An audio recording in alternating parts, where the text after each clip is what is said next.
اعوذ باللہ من الشیطان الرجیم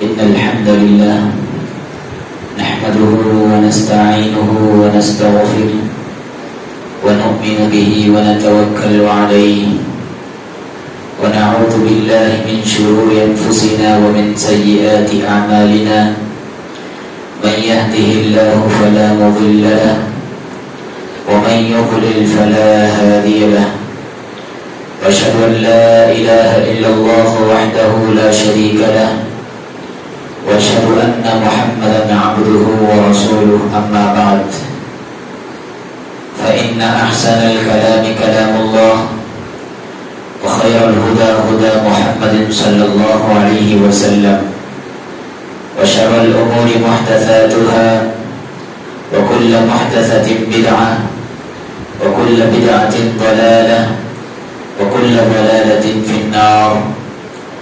أعوذ بالله من الشيطان الرجيم من همزه ونفخه ونفسه. بسم الله الرحمن الرحيم. إلا من تاب وآمن وعمل عملا صالحا فأولئك يبدل الله سيئاتهم حسنات وكان الله غفورا رحيما.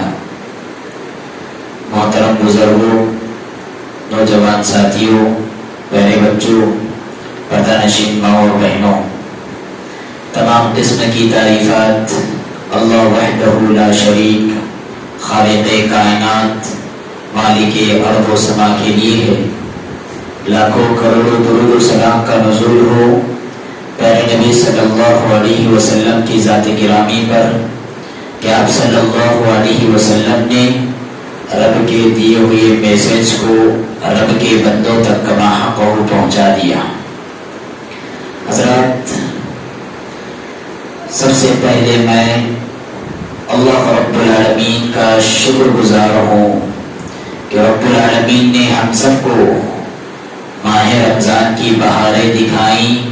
اس کا ایک عشرہ گزر گیا اور دوسرے عشرے کے آخری دنوں سے ہم گزر رہے ہیں. یہ رمضان ملنا اللہ رب العالمین کی بہت بڑی توفیق اور رب العالمین کا بہت بڑا فضل و احسان اور بہت بڑا انعام ہے. آپ کو معلوم ہونا چاہیے اسی منبر رسول پر پیارے نبی صلی اللہ علیہ وسلم جب چل رہے تھے تو آپ اپنی زبان سے کہہ رہے تھے آمین آمین آمین. صحابہ کرام نے پوچھا اللہ کے رسول صلی اللہ علیہ وسلم کبھی آپ نے اس طرح کا تو الفاظ ادا نہیں کیے کہ آپ منبر پر چڑھے ہو آمین آمین کہہ رہے ہو، آخر کیا وجہ ہے کہ آپ آمین کہہ رہے تھے؟ تو اللہ کے رسول صلی اللہ علیہ وسلم نے کہا فرشتوں کے جو سردار ہے جبرائیل علیہ السلام وہ کہہ رہے تھے جب میں منبر پر چڑھ رہا تھا تو وہ کہہ رہے تھے اللہ رب العالمین ایسے بندے کو تباہ و برباد کر دے جو ماہ رمضان آنے کے باوجود نیکیاں نہ کما سکا، اپنے گناہوں کو بخشوا نہ سکا، اپنے گناہوں کی مغفرت اللہ رب العالمین سے حاصل نہ کر سکا. ایسے بندے کو اللہ رب العالمین تباہ و برباد کر دے. تو میں نے جبرائیل علیہ السلام کی دعا پر آمین کہا. تو حضرات، یہ بہت بڑی توفیق اور بہت بڑی نیکی ہے اور اللہ کا احسان ہے کہ اللہ رب العالمین نے رمضان کی بہاریں ہمیں دکھائی اور دکھانے کے ساتھ ساتھ اپنی بندگی کا موقع بھی عطا فرمایا. سبحان اللہ، ہم سب روزہ رکھ رہے ہیں، ہم سب رات میں تہجد کی نماز اور تراویح کی نماز کا اہتمام کر رہے ہیں، دن میں ہم قرآن مجید کی تلاوت کر رہے ہیں. یہ رب العالمین کا بہت بڑا احسان ہے. حضرات، آج کے اس خطبہ جمعہ میں مجھے یہ بتلانا ہے کہ ایک مسلمان بحیثیت مسلمان رمضان میں جہاں اور بہت ساری عبادتیں کرتا ہے وہاں پر ایک عبادت بندے مومن کو ضرور کرنی چاہیے. ایک عبادت بندے مومن کو ضرور کرنی چاہیے. اور وہ کون سی عبادت؟ وہ توبہ کی عبادت ہے، وہ استغفار کی عبادت ہے. توبہ اور استغفار کی عبادت ہے. اس مسئلے میں سب سے پہلے اور بنیادی بات جو میں آپ کے سامنے رکھنے جا رہا ہوں وہ یہ ہے کہ انسان جو اپنی زندگی میں گناہ کرتا ہے، انسان جو خطا کرتا ہے، جو معصیت کرتا ہے، آپ کو معلوم ہونا چاہیے اس گناہ کا مزاج گرم ہوتا ہے، گناہ کا مزاج گرم ہوتا ہے۔ جیسے آگ ہے، آگ کا مزاج کیا ہے؟ آگ کا مزاج گرم ہے۔ انگار کا مزاج کیسا ہے؟ گرم ہے۔ جس کو بھی آگ لگ جاتی ہے کالک بنا کر جلا کر خاکستر کر دیتی ہے۔ ایسے ہی معاملہ گناہ کا ہے، گناہ کا مزاج بھی گرم ہوتا ہے، اور جس طرح آگ جلا کر کالا کر دیتی ہے، جلا کر خاکستر کر دیتی ہے، ویسے ہی بندے کے گناہ اس کے دل کو جلا کر خاکستر کر دیتی ہے۔ اس لیے اللہ کے رسول صلی اللہ علیہ وسلم نے بات ارشاد فرمائی، ان المؤمن اذا اذنب ذنبا، کہ جب مومن بندہ کوئی گناہ کرتا ہے، كانت نقطة سوداء في قلبه، تو اس کے دل پر کالا سیاہ دھبا پڑ جاتا ہے، کالا دھبا پڑ جاتا ہے۔ کالا ہی کیوں؟ کالا دھبا پڑ جاتا ہے جب بندہ گناہ کرتا ہے، تو کالا ہی کیوں؟ اس لیے کہ گناہ کا مزاج گرم ہوتا ہے۔ آگے اللہ کے رسول فرماتے ہیں جب بندہ توبہ کرتا ہے، استغفار کرتا ہے، تو اس دل کو اللہ رب العالمین صاف اور شفاف بنا دیتے ہیں۔ لیکن جب بندہ گناہ پر گناہ کرتے جاتا ہے، تو اس کا دل بھی، اس کے دل پر کالا پردہ چڑھتا جاتا ہے، کالا پردہ چڑھتا جاتا ہے، یہاں تک کہ پورا دل کالا ہو جاتا ہے۔ اور اسی کو قرآن نے رین سے تعبیر کرتے ہوئے فرمایا، کَلَّا بَلْ رَانَ عَلَىٰ قُلُوبِهِم مَّا كَانُوا يَكْسِبُونَ۔ ان کے بدعمالیوں کی وجہ سے، ان کے گناہوں کی وجہ سے، ان کی معصیتوں کی وجہ سے، ان کی نافرمانیوں کی وجہ سے ان کے دلوں کو اللہ رب العالمین نے کالا کر دیا، ان کے دلوں کو اللہ رب العالمین نے بند کر دیا۔ حضرات، جب دیوار جل جاتی ہے، دیوار پر جب آگ لگ جاتی ہے، دیوار کالی ہو جاتی ہے، پانی سے ہم صاف کر دیتے ہیں، لیکن جب دل کی دیوار کالی ہو جائے، دل کی دیوار پر جب کالک لگ جائے، تو اس کو صاف کرنے کا ایک ہی طریقہ ہے، اور وہ طریقہ ہے توبہ استغفار۔ توبہ استغفار کسے کہتے ہیں؟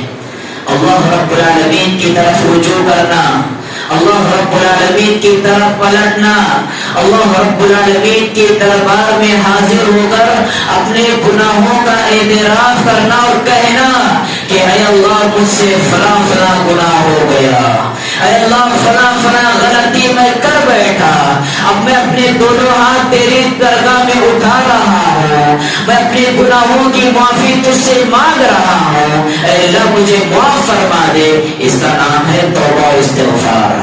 اللہ کی طرف رجوع کرنا، اللہ کی طرف لوٹ کر اپنے گناہوں کا اعتراف کرنا، اپنے گناہوں کی معافی چاہنا اور کہنا استغفرک اللہم واتوب الیک، اے اللہ میں تجھ سے استغفار کرتا ہوں، میں تجھ سے توبہ کرتا ہوں۔ حضرات یقین جانیں توبہ استغفار اتنی عظیم عبادت ہے، توبہ استغفار اتنی عظیم عبادت ہے، سبحان اللہ، کہ خالق کی طرف سے مخلوق کو جو سب سے پہلی عبادت دی گئی وہ کون سی عبادت؟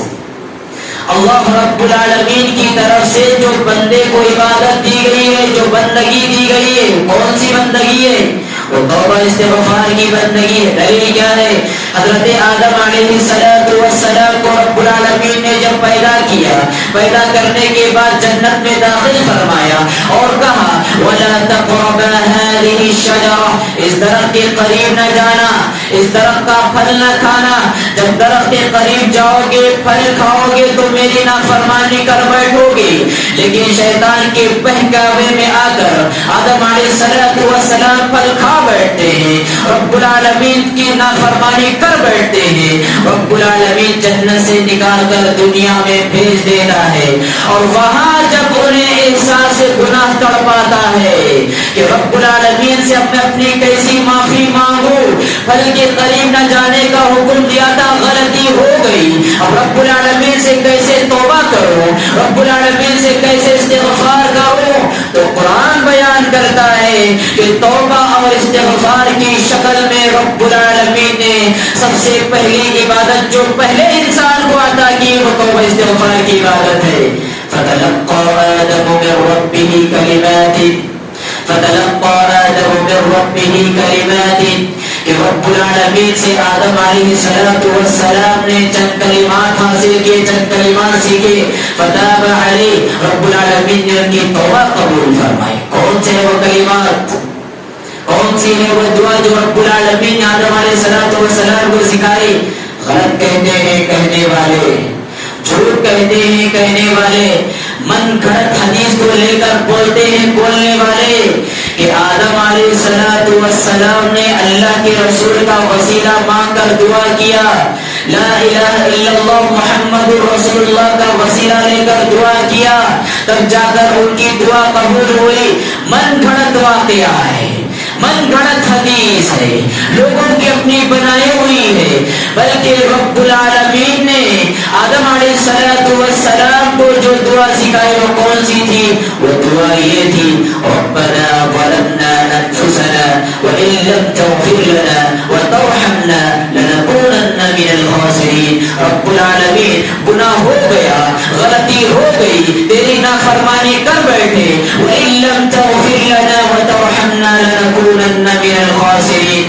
اب تو ہمیں اگر معاف نہ کرے، اب تو اگر ہمیں بخش نہ دے، لنكونن من الخاسرین، تو ہم خسارہ پانے والوں میں سے ہو جائیں گے، ہم نقصان اٹھانے والوں میں سے ہو جائیں گے.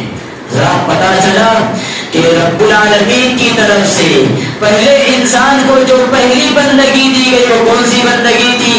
وہ توبہ استغفار کی بندگی تھی، وہ توبہ استغفار کی دعا تھی. حضرات اسی طرح سے رب العالمین کسی اور بندگی سے اتنا زیادہ خوش نہیں ہوتا جتنا خوش کہ رب العالمین توبہ استغفار سے ہوتا ہے. کسی عبادت سے رب العالمین اتنا زیادہ خوش نہیں ہوتا جتنا زیادہ خوش کہ رب العالمین توبہ استغفار سے ہوتا ہے.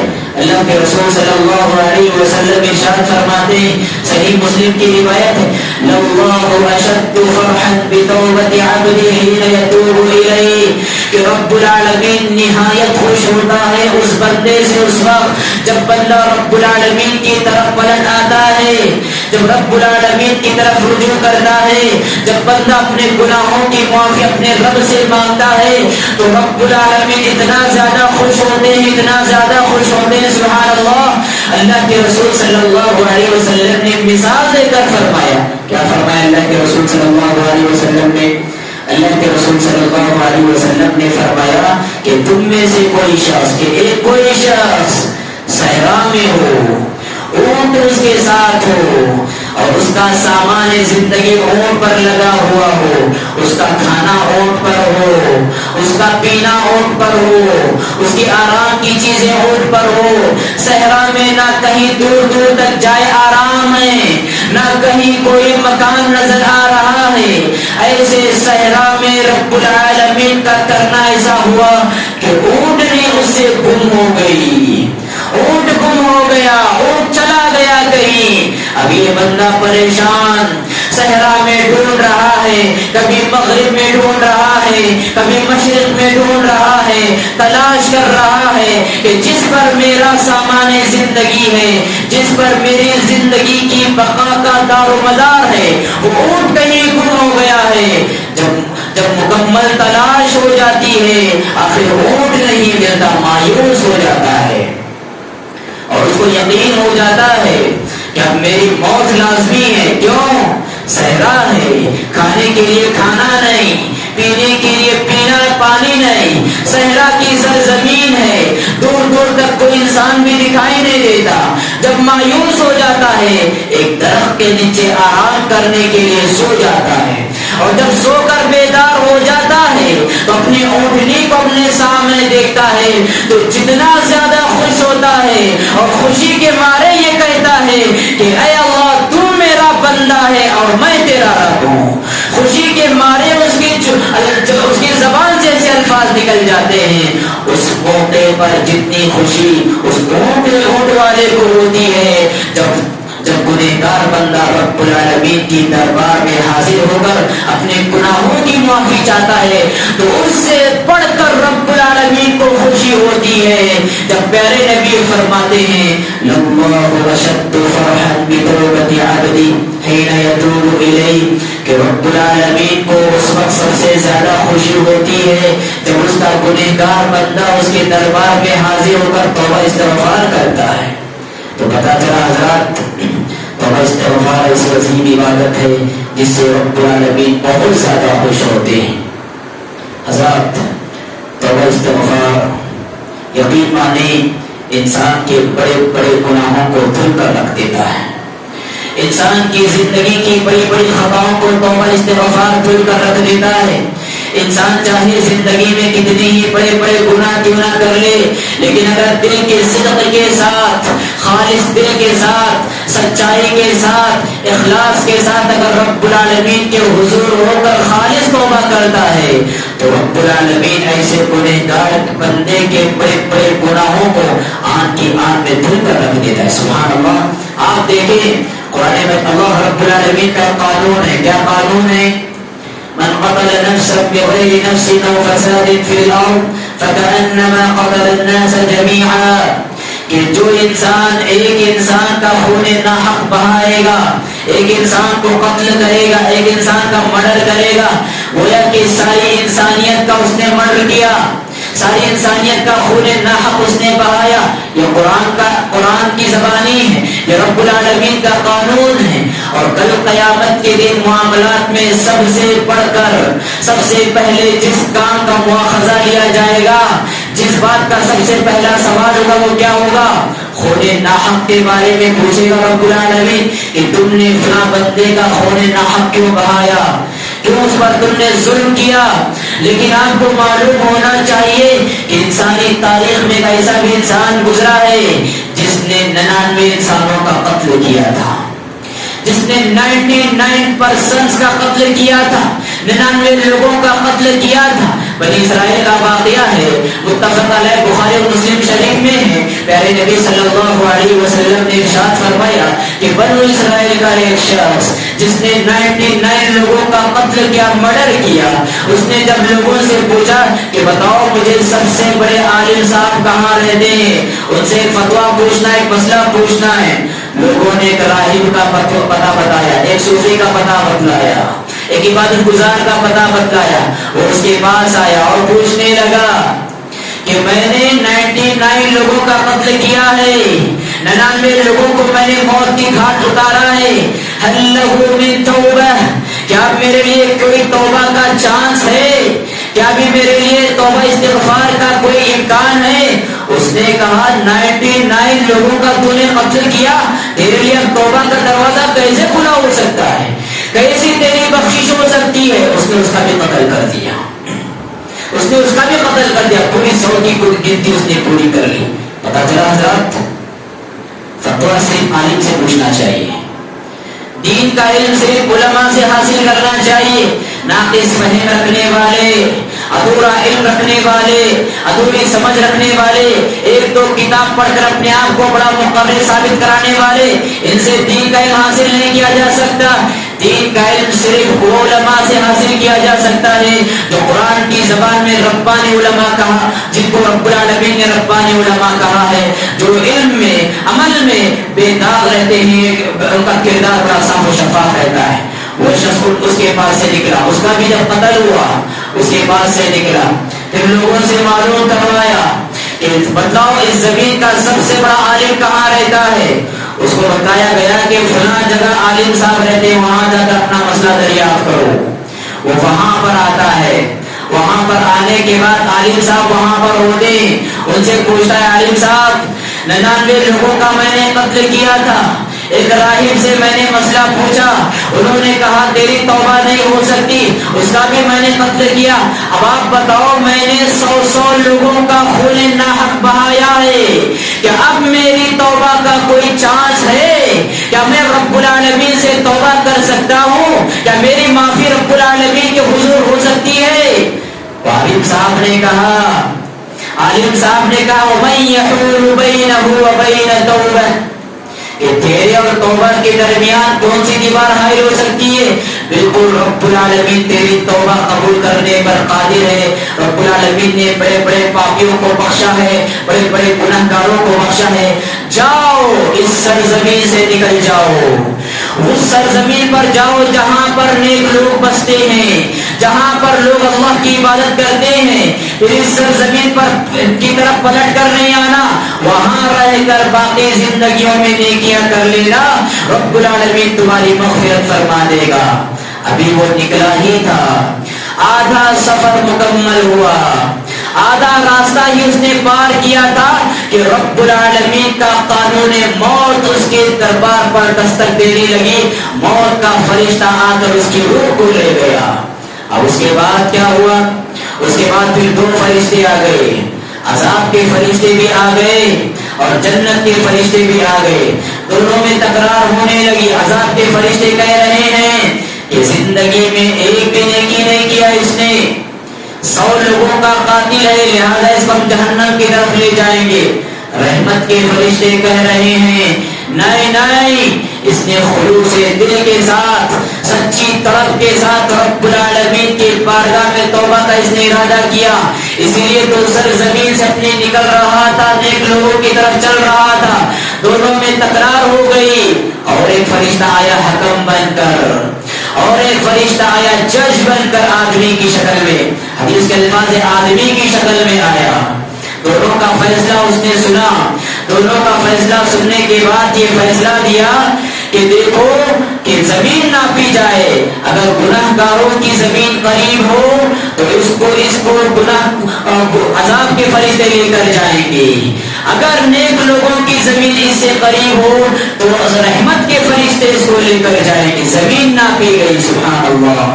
رب العالمین کی رحمت کے کرشمے کیسے کیسے ہوتے ہیں, رب العالمین کے دریا رحمت کے کرشمے کیسے کیسے ہوتے ہیں, کیسے بڑے بڑے پاپیوں کو رب العالمین بخش دیتا ہے. سبحان اللہ. جب زمین ناپی گئی تو ایک بارش گنہگاروں کی زمین دور ہو گئی اور نیک لوگوں کی زمین سمٹ کر اس کے قریب ہو گئی, جس کے نتیجے میں رب العالمین نے اس کے حق میں مغفرت کا پروانہ سنایا. حضرات, کتنی بڑی عبادت ہے توبہ استغفار. جس قتل کے بارے میں نے یہ سنایا, رب العالمین کا قانون ایک انسان کا قتل ساری انسانیت کا قتل ہے. حشر کی عدالت میں سب سے پہلا سوال معاملات میں قتل کے بارے میں ہوگا, لیکن یہ دیکھیں 100 انسانوں کا قاتل ہے, لیکن جب سچے دل کے ساتھ توبہ استغفار کرتا ہے رب العالمین اس کے سارے گناہوں پر دریا رحمت کا پانی بہا کر ایسے جہنم میں جاتے ہوئے انسان کو جنت کا حقدار ٹھہراتا ہے. تو بتاؤ, میں آپ نے کیا 100 قتل کیے ہیں؟ کیا میں آپ اس بنی اسرائیل کے شخص کی طرح پاپی اور گنہگار ہیں؟ تو پھر ہماری توبہ رب العالمین کیوں نہیں قبول کر سکتا؟ تو ہماری توبہ رب العالمین کیوں نہیں قبول کر سکتا؟ حضرات, ماہ رمضان کی مقدس بہاریں چل رہی ہیں, رب العالمین ہر نیکی کا ثواب دگنا بڑھا کر دیتا ہے. اس مہینے میں رب العالمین سے جتنا ہو سکے اپنے گناہوں کو بخشانے کی کوشش کرنی چاہیے. ہماری زندگی میں کتنے گناہ ہوتے ہیں, اپنی زندگی میں کتنی خطائیں ہوتی ہیں, رب العالمین سے توبہ استغفار کرتے رہنا چاہیے. اور رب العالمین رمضان کی اس بہاروں کی لاز رکھ کر ہمارے سارے گناہوں کو معاف فرما دیتے ہیں. حضرات, اس کے ساتھ یہ بھی بات یاد رکھیں, یہ شیطان کا فریب ہوتا ہے, شیطان کا یہ دھوکہ ہوتا ہے. کیا کہتا ہے شیطان؟ ابھی تو جوان ہو, ابھی تو تمہاری عمر ہی کیا ہے, ابھی گناہوں کی لذت چکھ لیں گے, گناہ کے مزے اڑا لیں گے, پھر اگلا رمضان آئے گا اس میں توبہ کریں گے, استغفار کریں گے, نیک بن جائیں گے, دیندار بن جائیں گے, داڑھی چھوڑ لیں گے, نمازی بن جائیں گے. حضرات یاد رکھیں, شیطان کا بہت بڑا فریب ہے, شیطان کا بہت بڑا فریب ہے جو مستقبل کی امید دلا کر حال سے انسان کو غافل کرتا رہتا ہے اور اس کو امیدیں دلاتا ہے کہ ابھی تو بہت زندگی پڑی ہے. قرآن نے کہا وَلَا يَغُرَّنَّكُمْ بِاللَّهِ الْغَرُورُ, اے انسانوں, یہ شیطان بڑا دھوکے باز ہے, یہ تم کو اپنے دامے فریب میں پھنسا نہ لے, اپنے دھوکے میں تمہیں مبتلا نہ کرے اس کے دھوکے سے اپنے آپ کو بچاؤ. پیارے نبی صلی اللہ علیہ وسلم نے ارشاد فرمایا, لہذا حضرات پیارے نبی کا ارشاد سنیے. آپ نے فرمایا ان اللہ عز وجل یقبل توبۃ العبد ما لم یغرغر. اللہ کے رسول صلی اللہ علیہ وسلم نے ارشاد فرمایا کہ بندے کی توبہ رب العالمین برابر قبول کرتا رہتا ہے. کب تک؟ ما لم یغرغر, جب تک کہ غرغرے کی کیفیت سے بندہ دو چار نہ ہو جائے. غرغرہ کسے کہتے ہیں؟ غرغرہ جیسے کسی بندے کے منہ میں لکوڈ ڈالی جائے, پانی ڈالا جائے, یا کوئی پہنے والی چیز, کوئی پتلی چیز ڈالی جائے, اور وہ اپنی زبان کے ذریعے اپنے منہ میں اس چیز کو پھلاتا ہے, اس طور پر کہ حلق میں وہ چیز اترتی نہیں, صرف منہ میں پھلاتا رہتا ہے. اس کیفیت کو کہتے ہیں غرغرہ. اور یہ کون سی کیفیت ہوتی ہے؟ یہ زندگی کے آخری لمحے ہوتے ہیں, زندگی کی آخری سانس ہوتی ہے. جب سانس انسان کی حلق میں آ جاتی ہے, اس حلق میں جو سانس اٹک جاتی ہے اس کیفیت کو غرغرہ کہتے ہیں. اور اس غرغرے کی کیفیت سے پہلے تک رب العالمین بندے کی توبہ قبول کرتا ہے. اور جب بندہ غرغرے کی کیفیت سے دو چار ہو جائے, وہاں سے توبہ کا دروازہ بند ہو جاتا ہے. وہاں ایمان لانا کوئی فائدہ نہیں دیتا, وہاں توبہ کرنا کوئی فائدہ نہیں دیتا, وہاں نیکی کا ارادہ کرنا کوئی فائدہ نہیں دیتا, وہاں صدقہ خیرات کے فیصلے کرنا کوئی فائدہ نہیں دیتا. اس لیے بھائیو یاد رکھو, اپنی زندگی میں توبہ کر لو غرغرے کی کیفیت سے دو چار ہونے سے پہلے, موت کا فرشتہ حاضر ہونے سے پہلے رب العالمین سے اپنے گناہوں کی معافی چاہو. موت کی منزل پر سفر کرنے سے پہلے اپنے گناہوں کا مطالبہ اور اپنے گناہوں کی جھولی رب العالمین کے سامنے پھیلا کر اس کی بخشش اور رحمت کا سوال کر لو. ان اللہ عز وجل یقبل توبۃ العبد ما لم یغرغر. رب العالمین بندے کی توبہ برابر قبول کرتا رہتا ہے جب تک کہ بندے کو غرغرے کی کیفیت سے دو چار نہ کیا جائے. حضرات چار نیکیاں ایسی ہوتی ہیں, چار نیکیاں ایسی ہوتی ہیں جو نیکیاں کے بندے کے سارے گناہوں کو دھل کر رکھ دیتی ہیں. وہ چار نیکیاں کون سی ہے؟ سب سے پہلی نیکی اسلام قبول کرنا. کوئی بندہ کافر تھا, نان مسلم تھا, مسلمان ہو گیا. الاسلام یہدی ما کان قبلہ, اسلام لانے کے بعد اس کی زندگی کے سارے گناہ کو اللہ رب العالمین معاف فرما دیتے. سب سے پہلی نیکی. دوسری نیکی, بندہ دارالکفر سے, کفر کی سرزمین سے امن اور اسلام کی سرزمین کی طرف ہجرت کرتا ہے, جہاں پر آزادی کے ساتھ اسے عبادت کرنے کا موقع نہیں مل رہا تھا. وہاں سے نکل کر جب دارالامن, امن والی جگہ کی طرف وہ ہجرت کرتا ہے, تو اس کا یہ ہجرت کرنا جو اس کی زندگی کے سارے گناہوں کو معاف کر دیتے ہیں. دوسری نیکی. تیسری نیکی حج مبرور. جب بندہ حج کرتا ہے تو ایسا ہو جاتا ہے کہ ولدتہ امہ, گویا کہ ابھی اس کی ماں نے اس کو اپنے پیٹ سے جنا ہے. جس طرح بچہ سارے گناہوں سے پاک صاف شفاف بن کر پیدا ہوتا ہے, حج مبرور کرنے کے بعد بھی رب العالمین بندے کو ایسے گناہوں سے پاک صاف بنا دیتے ہیں. اور چوتھی اور آخری نیکی کون سی ہے؟ التائب من الذنب کمن لا ذنب لہ. جب بندہ گناہوں سے توبہ کرتا ہے تو رب العالمین ایسا بنا دیتا ہے گویا کہ اس نے کوئی گناہ ہی نہیں کیا. سبحان اللہ, کتنا بڑا چانس ہے میرے اور آپ کے لیے رمضان کے اس مقدس مہینے میں. کتنی بڑی توفیق ہے میرے اور آپ کے لیے اگر میں اور آپ رمضان کے اس مقدس بہار میں رب العالمین سے اپنے گناہوں کی معافی چاہتے ہیں. حضرات بہت ضروری ہے کہ گناہوں کی معافی ہم چاہیں. آپ دیکھیں پہلے نبی صلی اللہ علیہ وسلم پر قرآن کی سب سے پہلی سورت کون سی نازل ہوئی؟ قرآن کا سب سے پہلا آخری سورہ کون سا ہے؟ جب اللہ کے رسول صلی اللہ علیہ وسلم حجۃ الوداع کے موقع پر آخری خطاب کر رہے تھے, حجۃ الوداع کے موقع پر آخری وداعی حج, زندگی کے آخری ایام کا آخری حج, حجۃ الوداع, اس موقع پر نازل ہونے والے قرآن کی سب سے آخری سورت سورۃ النصر. اذا جاء نصر الله والفتح ورأيت الناس يدخلون في دين الله افواجا فسبح بحمد ربك واستغفره انه كان توابا. پیارے نبی صلی اللہ علیہ وسلم سے یہ سورہ کہہ رہا ہے. اللہ رب العالمین عرش سے یہ سورہ نازل کر کے فرماتا ہے کہ اے محمد صلی اللہ علیہ وسلم دین کی نعمت پوری ہو گئی, اس نعمت کی شکر گزاری میں اب کیا کرو؟ فسبح بحمد ربک واستغفر, سبحان اللہ پڑھتے رہو, الحمدللہ پڑھتے رہو, اللہم اغفر لی استغفر اللہ, اے اللہ میرے گناہوں کو معاف فرما, یہ کلمات پڑھتے رہو. اور کس نبی سے کہا جا رہا ہے؟ جس نبی کا لمحہ لمحہ طہارت اور پاکیزہ زندگی میں گزرا.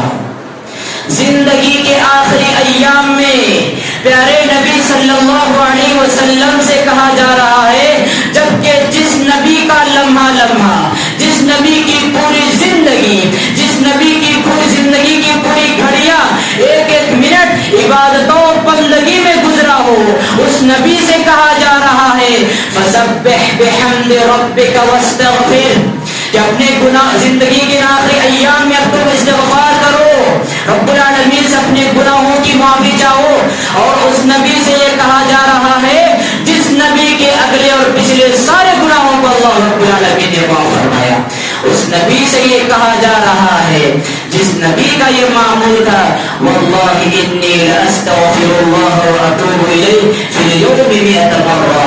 خود کہتے ہیں نبی صلی اللہ علیہ وسلم, اللہ کی قسم میں دن میں 100 سے زائد استغفار کرتا ہوں, توبہ کرتا ہوں. اس نبی سے کہا جا رہا ہے فسبح بحمد ربک واستغفر. بتاؤ, نبی ہوتے ہوئے دن میں 100 مرتبہ توبہ استغفار کرتے ہیں. ہماری زندگی میں دن میں کتنی مرتبہ استغفار ہونا چاہیے؟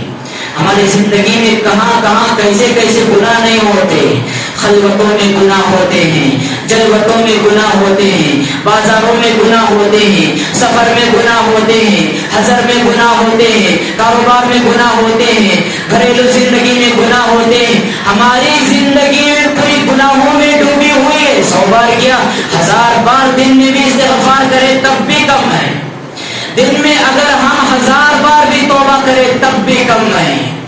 حضرات, پہلے نبی صلی اللہ علیہ وسلم کی سنت بتاتی ہے کہ دن میں ہمیں بہت زیادہ توبہ استغفار کرنا چاہیے, اس لیے کہ کل قیامت کے دن جب ہمارے نام اعمال کھلیں گے تو بندہ جتنا زیادہ استغفار کرتا رہے گا اس کے نام اعمال کی ایک ایک پنے پر, ایک ایک ورق پر اور ایک ایک پیج پر استغفار بھرا لکھا ہوا ہوگا.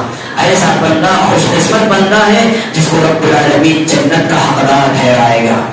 حضرات, اللہ کے رسول صلی اللہ علیہ وسلم حدیث قدسی میں ارشاد فرماتے ہیں, یہ آخری حدیث آپ سن لیجئے اور یہاں سے ہماری زندگی کا لائف سٹائل چینج ہونا چاہیے. ہم جو گناہوں میں ملوث ہو کر رب العالمین سے مایوس ہو گئے ہیں, جو گناہوں کا بوجھ اپنے آپ سینوں پر لیے ہوئے پھرتے ہیں, اس حدیث کو سننے کے بعد, توبہ استغفار کرنے کے بعد ہمارے سینوں کا یہ بوجھ جو گناہوں کی شکل میں ہمارے دلوں میں بھرا ہوا ہے سب کا دور ہونا چاہیے. اللہ کے رسول صلی اللہ علیہ وسلم نے کیا ارشاد فرمایا؟ آپ نے فرمایا کہ اللہ رب العالمین کہتا ہے, یا ابن آدم, اے آدم کے بیٹے, اے انسان, انک ما دعوتنی ورجوتنی غفرت لک علی ما کان فیک ولا ابالی. اے انسان, چاہے تیری زندگی میں جتنے ہی تو گناہ کیوں نہ ہو, تیری زندگی میں چاہے کتنے ہی خطائیں کیوں نہ ہو, اگر تو مجھ سے دعا کرے گا, تو اپنے گناہوں کی معافی مجھ سے مانگے گا, غفرت لک ولا ابالی, میں تیرے سارے گناہوں کو معاف فرما دوں گا اور مجھے ذرہ برابر بھی پرواہ نہ ہوگی.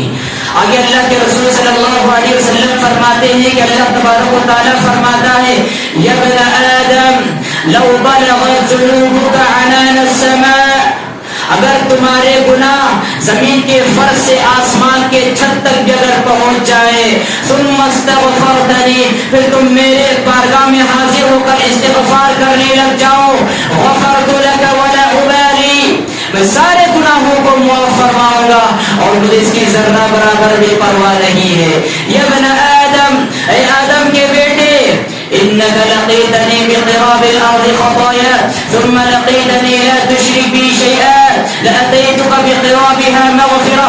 زمین بھر کر گناہ میرے پاس لے کر آ، زمین بھر کر گناہ میرے پاس لے کر آ، لیکن اس حالت میں لے کر آ کہ اس گناہوں میں شرک کا گناہ نہ پایا جاتا ہو. لأتيتك بقرابها مغفرة، زمین بھر کر رحمت لے کر میں تیرے پاس آؤں گا. سبحان اللہ. حضرات یہ میرے اور آپ کی امید کی بہت بڑی کرن ہے. اگر ہماری زندگیوں میں شرک نہیں ہے، اگر ہماری زندگی توحید کی دولت سے مالا مال ہے، تو ہمارے لیے خوشخبری ہے. رب العالمین کی طرف سے یہ پروانہ مسرت ہے کہ ہمارے گناہ چاہے آسمان کے چھت کو چھین رہے ہوں، ہمارے گناہ چاہے زمین کے کونے کونے تک پھیلے ہوئے کیوں نہ ہو، رب العالمین کا وعدہ ہے کہ رب العالمین اپنی دریا رحمت سے سارے گناہوں کو معاف فرمائے گا. اور سبحان اللہ، اس کی مثال دیکھنا چاہے، اس کی مثال دیکھنا چاہے تو پیارے نبی صلی اللہ علیہ وسلم کی زندگی میں دیکھے کہ ایک آدمی اللہ کے رسول صلی اللہ علیہ وسلم کے پاس آتا ہے، اور کیسا آدمی ہے، بڑھاپے کے انتہا کو پہنچا ہوا ہے، بھویں جس کی بڑھاپے کی وجہ سے لٹک رہی ہے، ہاتھ میں عصا ہے، لاٹھی ٹیکتے ہوئے پیارے نبی کے پاس آ رہا ہے. عمر کے 70 سال، عمر کے 60 سال بھی گئے ہیں. اللہ کے رسول کے پاس آ کر کہتا ہے اے اللہ کے رسول صلی اللہ علیہ وسلم، زندگی میں ایک ایسا بندہ بھی ہے جس نے نہ چھوٹا گناہ چھوڑا ہے، جس نے نہ بڑا گناہ چھوڑا ہے، ہر گناہ کی لذت کو وہ چکھ چکا ہے، ہر گناہ کا مزہ وہ اڑا چکا ہے. اللہ کے رسول صلی اللہ علیہ وسلم، اب پوچھنا یہ ہے ہل لہ من توبہ، کیا توبہ کے لیے اس کا کوئی چانس ہے؟ کیا رب العالمین کے حضور اگر توبہ استغفار کر سکتا ہے؟ اللہ کے رسول صلی اللہ علیہ وسلم نے فرمایا ہل اسلمت، کیا تم نے اسلام قبول کیا؟ وہ گواہی دیتا ہے اشہد ان لا الہ الا اللہ وانک محمد رسول اللہ، میں گواہی دیتا ہوں کہ رب العالمین کے سوا اس کائنات میں کوئی معبود برحق نہیں، اور میں گواہی دیتا ہوں کہ محمد صلی اللہ علیہ وسلم اللہ کے سچے بندے رسول ہیں. اس کے بعد اللہ کے رسول صلی اللہ علیہ وسلم نے فرمایا جہاں جاؤ لوٹ جاؤ، باقی زندگی میں نیکیاں کماؤ اور گناہ سے اپنے آپ کو پاک رکھو. تمہارے جو گناہ تھے رب العالمین سارے گناہوں کو نیکیوں میں تبدیل کرے گا. وہ بزرگ پوچھتا ہے، وہ بوڑھا پوچھتا ہے اے اللہ کے رسول صلی اللہ علیہ وسلم غدراتی و فجراتی یا رسول اللہ، اے اللہ کے رسول میری غداریاں، میری نافرمانیاں، میرے فسق و فجور کے سارے کاموں کو کیا رب العالمین نیکیوں میں تبدیل کرے گا؟ اللہ کے رسول نے فرمایا نعم، اگر تم باقی زندگی میں نیکیاں کرو گے، گناہوں سے بچ جاؤ گے، تو رب العالمین سارے گناہوں کو نیکیوں میں تبدیل کرے گا. سچ فرمایا رب العالمین نے اپنے کلام پاک میں الا من تاب وآمن وعمل عملا صالحا فاولئک یبدل اللہ سیئاتهم حسنات وکان اللہ غفورا رحیما، سوائے اس بندے کے جو بندہ ایمان لے آئے، ایمان لانے کے بعد نیک اعمال کرے، نیک اعمال کے ساتھ ساتھ رب العالمین کے حق میں جو اس نے بڑے بڑے گناہ کیے ہیں، سارے گناہوں کو رب العالمین نیکیوں میں تبدیل کرے گا. سبحان اللہ، کیسی دریا رحمت ہے رب العالمین کی کہ انسان کے صرف 2 آنسوؤں کے قطروں میں، انسان کے صرف 2 آنسوؤں کے قطروں میں زندگی کے 70 سال کے گناہوں کو رب العالمین دھل کر رکھ دیتا ہے.